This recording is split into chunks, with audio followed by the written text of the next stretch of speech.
चालू हो गया। हेलो बच्चों, गुड मॉर्निंग। आज फिजिक्स के क्लास में आप सभी लोगों का स्वागत है। आज हम लोग जो है फिजिक्स के क्लास में चैप्टर अपना जो चल रहा है विद्युत धारा में हम लोग करेंगे पार्ट 7। और पार्ट 7 में हमको क्या करना है, पार्ट 7 में हम लोग पिछले वीडियो में पढ़ चुके हैं कि प्रतिरोध किसे कहते हैं। तो बताया गया था प्रतिरोध के विषय में कि वैद्युत प्रतिरोध होता क्या है, तो हम लोग निकाले थे R बराबर V बटा के I, अर्थात चालक के सिरों के बीच लगाए गए विभवांतर तथा उसमें बहने वाली धारा का अनुपात जो होता है उसी को हम लोग क्या कहते हैं, वैद्युत प्रतिरोध कहते हैं। ठीक है। अब उसके बाद देख रहे हैं कि प्रतिरोध की निर्भरता हम लोग एक डेरिवेशन प्राप्त किए थे V बटा के I बराबर R, और इसी को हम लोग लिख सकते हैं V बटा के I बराबर सूत्र मिला था ml बटा के n स्क्वायर ए टाउ। ठीक, इज इक्वलिटी में यहाँ पर क्या हुआ था, हम लोगों का R हुआ था, जहाँ पर इसको हम लोग R बराबर लिख सकते हैं R बराबर ml बटा के n स्क्वायर ए टाउ। ठीक है, तो R बराबर ml बटा के n स्क्वायर ए टाउ होता है, फार्मूला हम लोग जानते हैं, सूत्र हम लोग जानते हैं। तो इसी आधार पर देखेंगे प्रतिरोध की निर्भरता वह किस मतलब किन किन राशियों पर वह निर्भर करता है, डिपेंड करता है। ठीक है बेटा, तो ध्यान दीजिए कि R बराबर हम लोगों ने क्या किया है, R बराबर लिखा है ml बटा के n स्क्वायर ए टाउ।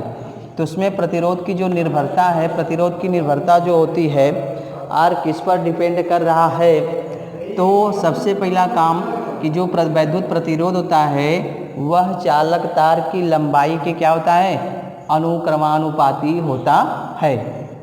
तो फर्स्ट पॉइंट पे हम लोग लिखेंगे यह चालक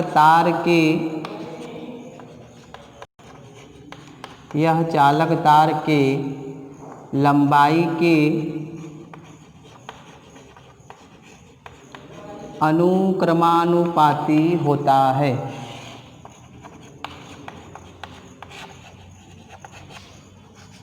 ठीक, फर्स्ट पॉइंट है यह चालक तार के लंबाई के अनुक्रमानुपाती होता है। देख रहे हैं R इक्वल टू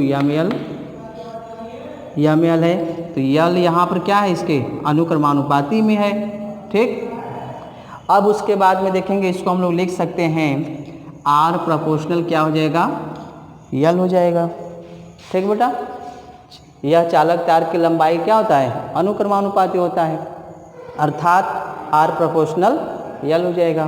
दूसरा ध्यान दीजिए, क्षेत्रफल ध्यान दीजिए, इसमें क्या है, जो चालक तार है उसका क्षेत्रफल क्या है, व्युत्क्रमानुपात में है ना।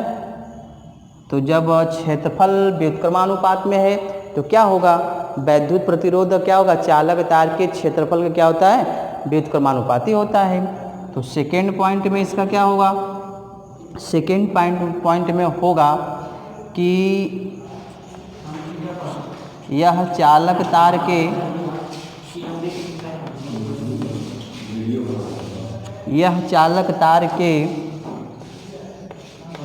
क्षेत्रफल के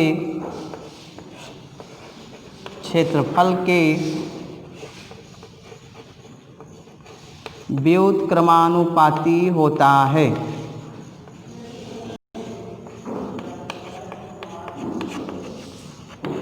अर्थात जो हम लोग का वैद्युत प्रतिरोध होता है वह चालक तार के क्षेत्रफल के क्या होता है भाई, व्युत्क्रमानुपाती होता है। ठीक है बेटा, इसका मतलब यह हो गया व्युत्क्रमानुपाती है, तो यहाँ पर हो जाएगा R प्रोपोर्शनल 1/a हो जाएगा। ठीक, और ध्यान दीजिएगा इसमें n क्या हम लोगों का मुक्त इलेक्ट्रॉनों का या मुक्त इलेक्ट्रॉनों का जो हम लोगों का क्या है, घनत्व है, घनत्वों की संख्या अर्थात आयतन में है। तो हम लोग कह सकते हैं कि जो वैद्युत प्रतिरोध होता है वह वैद्युत प्रतिरोध क्या होता है, मुक्त इलेक्ट्रॉनों के घनत्व के व्युत्क्रमानुपाती होता है। थर्ड पॉइंट हम लोग लिख सकते हैं इसका कि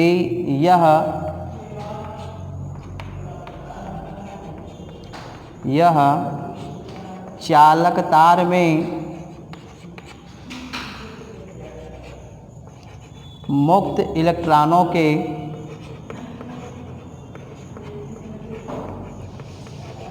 घनत्व के व्युत्क्रमानुपाती होता है।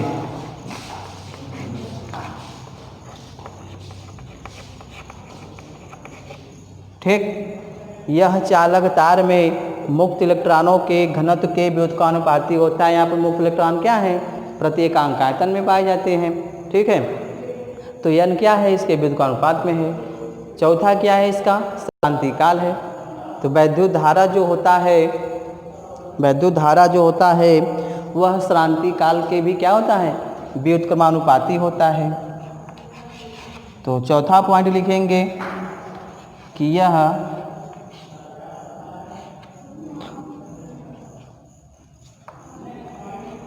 मुक्त इलेक्ट्रॉनों का, कहेंगे हम लोगों का यहाँ पर क्या है, मुक्त इलेक्ट्रॉनों का क्रांतिकाल। क्रांतिकाल समझ में आ रहा है कि इलेक्ट्रॉनों की टक्कर के पश्चात जितनी दूरी तय करने में उनको समय लगता है उसी को हम लोग क्या कहते हैं, क्रांतिकाल कहते हैं।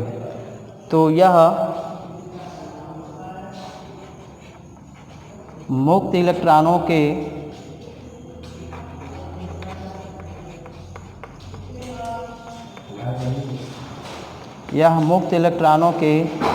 क्रांतिकालों के व्युत्क्रमानुपाती होता है।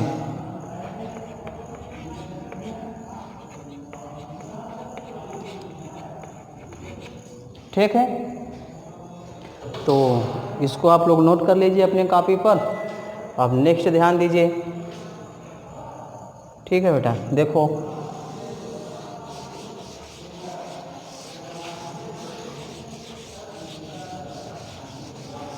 अब उसके बाद ध्यान दीजिए, इसमें हमने दो टॉपिक्स पढ़ा। पहला टॉपिक्स हमने यह पढ़ा कि जो वैद्युत प्रतिरोध होता है वह चालक तार की लंबाई क्या होता है, अनुक्रमानुपाती होता है। ठीक है बेटा, तो अनुक्रमानुपाती होता है, तो इसका मतलब हमने लिखा था आर प्रोपोर्शनल, क्या लिखा, यल लिखा। उसके बाद दूसरा पॉइंट में हमने क्या लिखा था, क्षेत्रफल के व्युत्क्रमानुपाती होता है। आर प्रोपोर्शनल क्या होता है, ए होता है, आर प्रोपोर्शनल 1/a होता है। अब क्या करें, इन दोनों को मैं एक साथ लिख दे रहा हूँ, दोनों को क्या कर रहा हूँ, एक साथ लिख दे रहा हूँ, तो हो जाएगा आर प्रोपोर्शनल L/A हो जाएगा। ठीक, आर प्रोपोर्शनल क्या हो जाएगा, L/A हो जाएगा। अब यहाँ से हम लोग क्या करेंगे, इस प्रोपोर्शनल को हटाएंगे तो बराबर लगाएंगे और यहाँ पर एक कोई नियतांक राशि लगा देंगे और कोष्टक में हम लिख दे रहे हैं L/A, जहाँ इसको हम लोग रो कहते हैं। क्या कहते हैं, इसको हम लोग रो पढ़ते हैं। ठीक है बेटा, जहाँ रो एक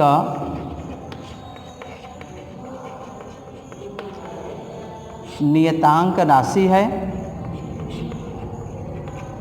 जहाँ रो एक क्या है, नियतांक राशि है, और जिसे विशिष्ट प्रतिरोध कहते हैं। विशिष्ट प्रतिरोध कहते हैं। क्लियर? हमने क्या बताया कि वैद्युत प्रतिरोध किन किन राशियों पर निर्भर करता है। तो वैद्युत प्रतिरोध चालक तार की लंबाई के अनुक्रमानुपाती, चालक तार के क्षेत्रफल के व्युत्क्रमानुपाती, चालक तार में पाए जाने वाले मुक्त इलेक्ट्रॉनों के घनत्व के व्युत्क्रमानुपाती, और चालक तार में जो हमारे मुक्त इलेक्ट्रॉन होते हैं उनके क्रांतिकालों के क्या होता है, व्युत्क्रमानुपाती होता है। इसमें से दो चीज़ हमने देखा, आर प्रोपोर्शनल L और सेकेंड आर प्रोपोर्शनल 1/A। दोनों को हमने एक साथ में लिख दिया आर प्रोपोर्शनल यल ऊपर हो गया, ये नीचे हो जाएगा, आर प्रोपोर्शनल यल बटा के ए। आर बराबर प्रोपोर्शनल को हटाएंगे, एक नियतांक राशि जोड़ते हैं और यह नियतांक राशि हम लोग का क्या कहलाता है, विशिष्ट प्रतिरोध कहलाता है, जिसको हम लोग किससे डिनोट करते हैं, रो से प्रदर्शित करते हैं। अब उसके बाद ध्यान दीजिएगा, रो बराबर यहाँ से हम लोगों का मिल गया यल बाई ए मिल गया। ठीक, जहाँ रो एक हम लोगों का नियतांक राशि है जिसे विशिष्ट प्रतिरोध कहते हैं। ठीक है, चलिए अब उसके बाद ध्यान दीजिए भाई, यहाँ से देखिए हम लोग मान निकालेंगे, सूत्र हम लोगों का क्या मिला है, रो बराबर आर इज इक्वल टू रो कोष्टक में यल बाई ए है। ठीक, अब यहाँ से हम लोग क्या करेंगे, अगर रो की वैल्यू विशिष्ट प्रतिरोध की वैल्यू निकाली जाए तो ए का इसके साथ गुणा हो जाएगा, तो मिलेगा R A is equal to rho L मिलेगा। रो बराबर यहाँ से निकालेंगे हम लोग, ठीक है, तो देखिए आर और यल जो इसके बटा में चला जाएगा, हो जाएगा ए बटा के यल, ए हो जाएगा, नीचे जाएगा यल। ठीक, अर्थात वैद्युत प्रतिरोध जो होता है, वैद्युत प्रतिरोध यहाँ पर एक फार्मूला हम लोगों का बना आर बराबर रो कोष्टक में यल बाई ए, और दूसरा जो फार्मूला यहाँ से बना विशिष्ट प्रतिरोध रो के लिए आर में यहाँ पर बना आर ए बटा के यल। ठीक, इन दोनों फार्मूला को आप लोग नोट कर लीजिए, न्यूमेरिकल के लिए मोस्ट इम्पॉर्टेंट फार्मूला है। ठीक,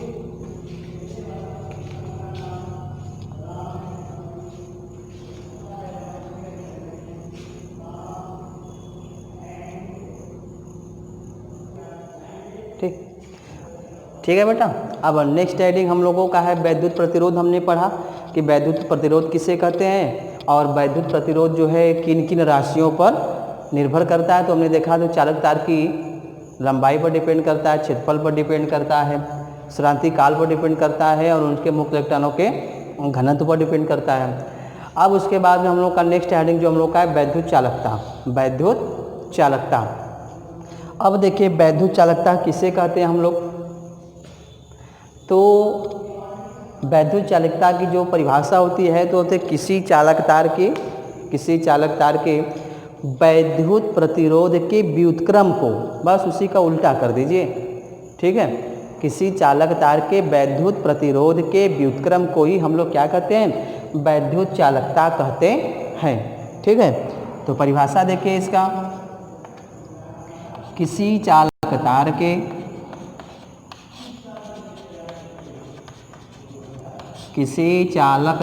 के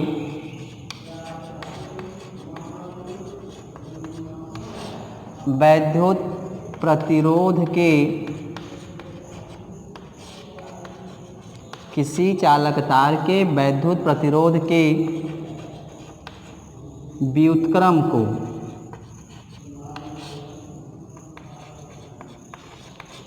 किसी चालक तार के वैद्युत प्रतिरोध के व्युत्क्रम को वैद्युत चालकता कहते हैं।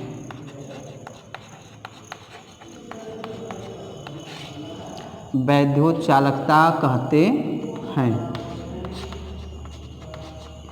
इसे कैपिटल जी से प्रदर्शित करते हैं।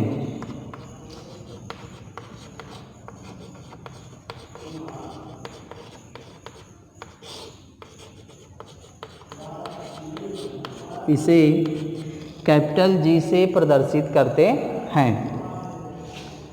वैद्युत चालकता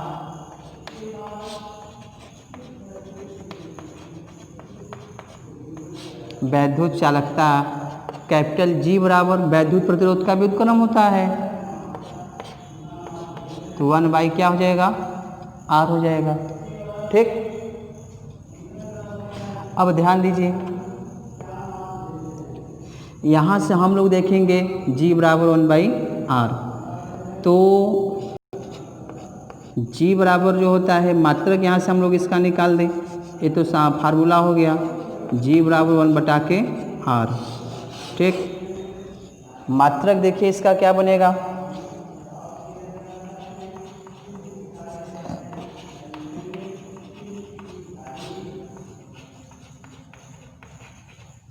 इसका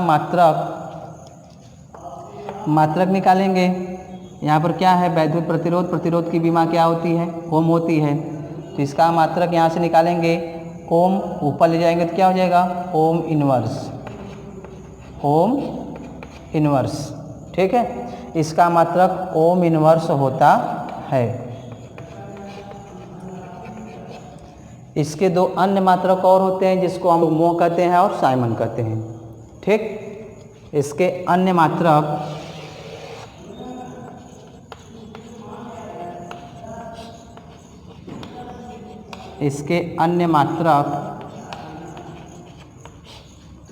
मोह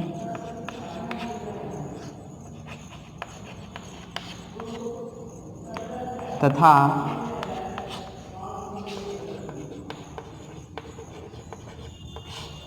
साइमन, जिसको हम लोग यश से डिनोट करते हैं, साइमन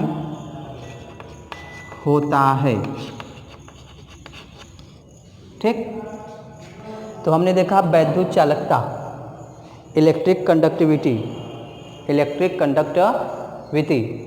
वैद्युत चालकता किसे कहते हैं, किसी चालक तार के वैद्युत प्रतिरोध के व्युत्क्रम को ही हम लोग क्या कहते हैं, वैद्युत चालकता कहते हैं। मतलब प्रतिरोध का उल्टा, प्रतिरोध का उल्टा ही वैद्युत चालकता कहलाता है।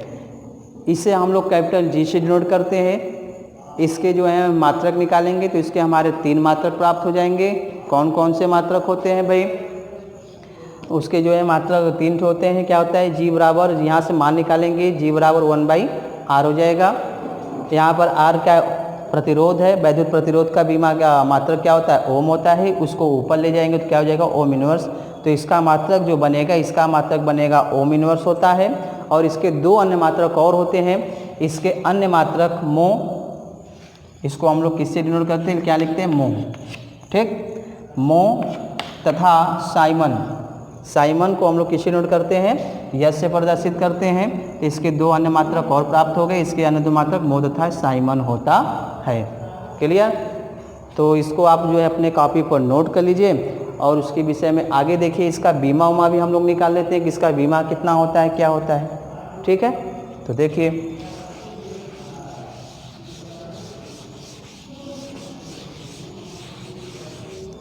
तो इसका डायमेंशन ध्यान दीजिए भाई, क्या होता है,